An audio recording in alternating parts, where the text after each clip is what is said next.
दोस्तों, मेरा नाम है राजू यादव। कहानियाँ सुनाता हूँ, किस्से कहानियाँ जो आपके दिल को छू लें। आप सुन रहे हैं ख्वाबों का सफ़र। मैया आखिर हमें दोस्त देकर चली गई, क्योंकि हमारे लिए ये सब रोज़ का था। हम तो बस मैया के जाने का इंतज़ार कर रहे थे कि कब मैया जाए और कब हम सिगरेट का सुट्टा लेकर बाथरूम में घुसें। हम 10वीं में थे जब हमारा परिचय शराब और सिगरेट से हो गया था। इसीलिए जब तक हम सिगरेट नहीं पीते तब तक हमारा पेट बाथरूम में साफ नहीं होता। ना उस दिन पापा ने हमारी जमकर कुटाई की होती और ना हम घर छोड़कर घर से भागने का प्लान बनाते, और ना ही हमें ये ससुरी सिगरेट की गंदी आदत लगती। हुआ यूं कि हमारी कुटाई के बाद हमने काफ़ी सोच विचार किया। जब पहले कभी पापा हमारी कुटाई करते थे तब हम स्कूल से छुट्टी मार लेते, ये कहते हुए कि पापा की तबीयत बहुत ख़राब है। मास्टर जी को हमारी मासूमियत पर कोई शक नहीं होता और हम फिल्म देखने चले जाते। फिल्म में हमें हंसाती, रुलाती, भविष्य के सपने दिखाती।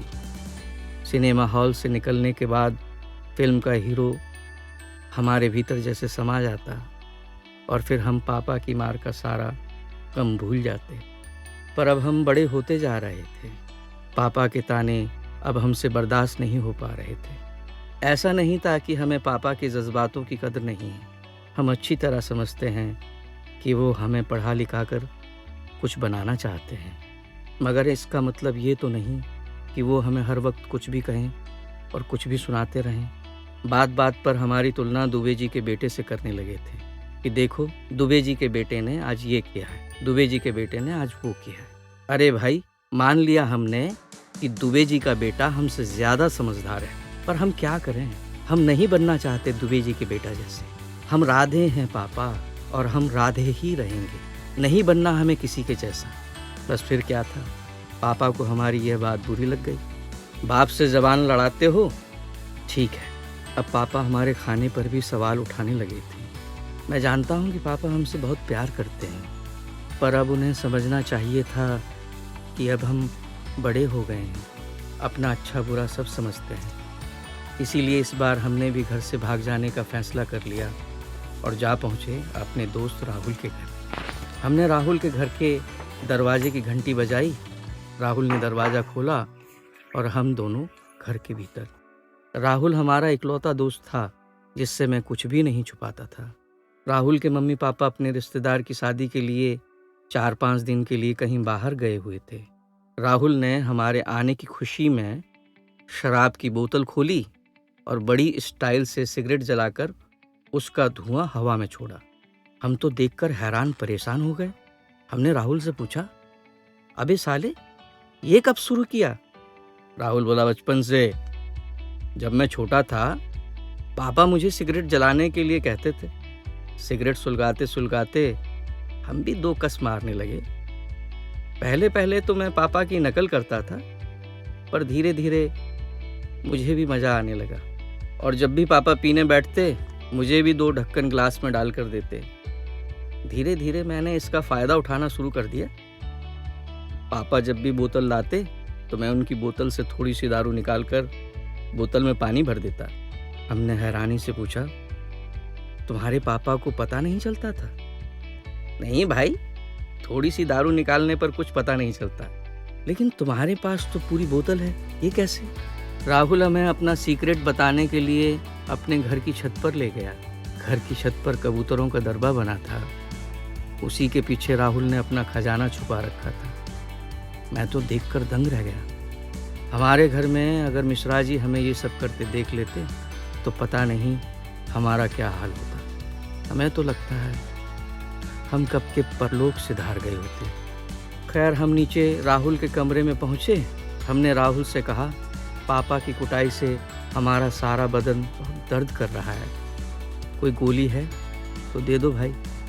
वो मेरी बात पर ऐसे हंसा जैसे मैंने कोई जोक मारा हो। कहने लगा, बेटा, वो ज़माना चला गया जब बदन दर्द के लिए गोली खानी पड़ती थी। और मेरी तरफ शराब का गिलास बढ़ाकर बोला, रम है, एक ही सांस में गटक लो, सारा दर्द उड़न-छू हो जाएगा। मैंने कहा, ना भाई, मिश्रा जी को पता चलेगा तो वो मेरी खाल में भूसा भरवा देंगे। अबे डरता क्यों है फट्टू? मैं क्या मिश्रा जी को बताने जा रहा हूँ? बचपन में जब भी मेरा बदन दर्द करता था, तब मेरे पापा मुझे भी थोड़ी सी रम में गर्म पानी मिलाकर देते थे। सुबह तक मेरे सारे बदन का दर्द उड़न-छू हो जाता। थोड़ी सी रम है गर्म पानी में, भगवान भोलेनाथ का प्रसाद समझकर गटक लो, सुबह तक तुम एकदम फिट। हमने भी बिना देर किए शराब का प्याला राहुल के हाथ से लिया और एक ही सांस में गटक गए और सारा दोष पापा की डांट और बदन दर्द पर मढ़ दिया। हमने तो शराब के नशे में यहाँ तक कह दिया कि अब हमारा उनसे कोई नाता नहीं है, हम सबका त्याग करते हैं। और हम यहीं पर कहाँ रुकने वाले थे। शराब के नशे में श्लोक पढ़ राहुल को अपनी बुद्धि का परिचय देते हुए हमने भगवान को भी नहीं छोड़ा। हमने भगवान से कहा, आप अपने इस परम भक्त को जैसे इस पृथ्वी पर कष्ट दे रहे हो, आप भी इस पृथ्वी पर वैसे ही कष्ट भोगोगे। और हमने भगवान को श्राप तक दे डाला, ये कहते हुए कि गॉड ब्राह्मण हैं हम आपको श्राप दे सकते हैं। सुबह जब होश आया तो हमारा दोस्त राहुल स्कूल जा चुका था। हमारे पेट में चूहे दौड़ रहे थे। सो हम किचन में फ्रिज की तरफ दौड़े। हमने उसे खोल कर देखा, उसमें कुछ नहीं था। रात को जब हम यहाँ पहुँचे तो हमारा दोस्त शराब के साथ मुर्गा तोड़ रहा था और हम ठहरे गॉड ब्राह्मण। सो हमने मुर्गे को हाथ तक नहीं लगाया।